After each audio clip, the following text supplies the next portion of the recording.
material, amazing artists, a whole heap of networking which is just out of this world, and it's challenging. But the main thing is that you need to be in control of yourself. You need to know what you want, because labels sometimes they come in with all their concepts because they are looking at selling this product rather than and if they feel that you need to change around a bit, sometimes a lot, you have to go with it. But you have to know that you need to maintain your uniqueness. You need to know what you want at the end of the day, so you're not selling short of what you want to be. He's an amazing guy, first of all. Raw talent to like an extreme level, so hardworking, but he also needed to put himself out there because he's a quiet guy. He's a humble guy. He's a quiet guy. He's an amazing person as an individual, and that kind of flows into his music. And I saw that face. I mean, just hands on.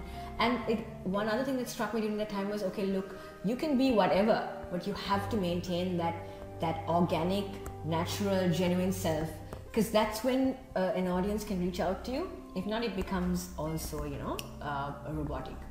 And when he was in the right time, at the right place, with the right stuff. Because when ACM and the BDC came forward and decided, okay, this guy is someone we want to invest time in because he has what it takes, and we can do the rest for him. And so he was backed by amazing guys who knew what to do, when to do it, how to do it. And that's how he had that chance to take his music to an entirely different new audience, which was worldwide. So that was amazing. Just knowing that, okay, it's important to have your music and know what you're all about as an artist, but it's also important to network, to put yourself out there, to know what you want, to impress people, to connect with people, and you build your fan base then. So that's something that's very important for any artist out there.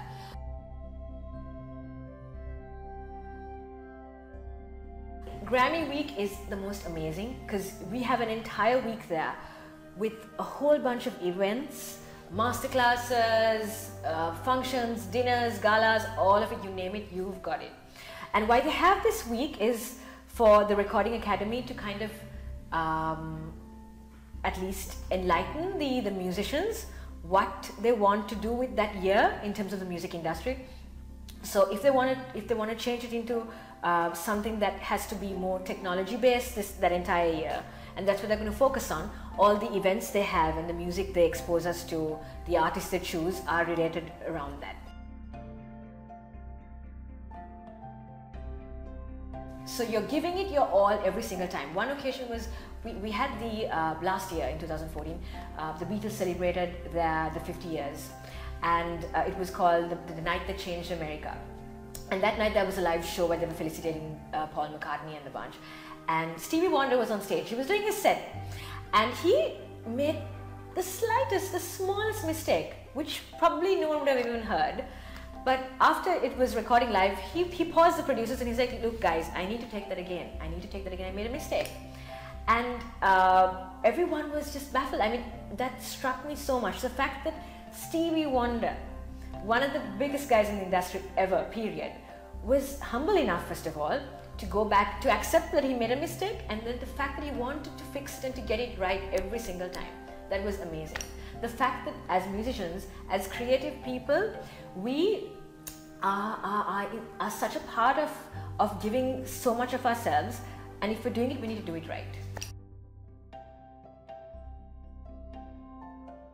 So one incident was when it was the year that Whitney Houston passed away, and it was tragic for everyone. It was unexpected.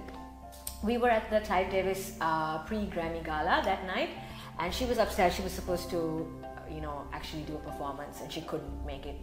And that night was a significant night for everyone. And the following day at the Grammys, when I was walking down the red carpet, they interviewed me about this. And I mean, as an artist, as someone that was my first year, I wasn't sure that I was geared for it or ready for it. But when the moment came, I didn't think, I didn't hesitate, I just embraced it.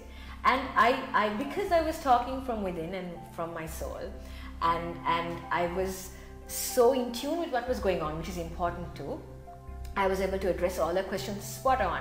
I was proud of myself, and that kind of definitely made an impact there, and it gave me also an insight as to how this works, how I need to handle exposure, how I need to represent myself as a unique, you know, individual in the industry.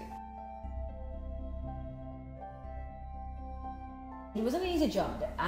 There's so much work you got to put in, and you always have to be on top of your game. That's one thing I realized with music, even more than just, you know, and in general the creative work. All of us as creative people, we can't have a bad day. I mean, we might some on and off, but it's a case of always being on. You cannot, it's so subjective to that moment. So every performance, every meeting has to have your entire soul in it. And that's when things, you know, go places.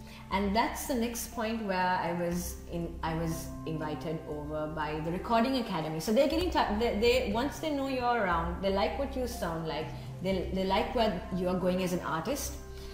They want you to be a part of the bigger family. And so that's the Recording Academy. Taylor Swift, okay.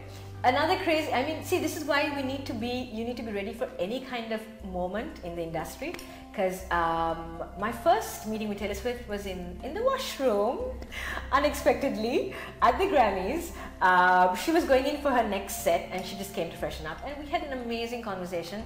And you know, she's just, one thing I realized was, these guys, they act cool, they act calm, but they are so intelligent. If you want to go somewhere, it's not only about talent. It's about you as a personality. It's about how you market yourself. It's those intelligent moves you make along the way, which makes such a big difference. And I could see it when she spoke to me, because it was one-to-one. The insights she gave me just in the little while were just, you know, things that really made me think about what I want to be, where I want to go. But the key to getting yourself out there, being recognized, is thinking out of the box. Because thinking out of the box and embracing the uniqueness is what makes you live with it. You're thriving on that. And that tapping into the unknown gives you that pathway to realizing what you want to be as an artist. Thank you for watching this week's ARTRA Spotlight. I'm Sheranga. If you want to know more about creative personalities, please subscribe to ARTRA.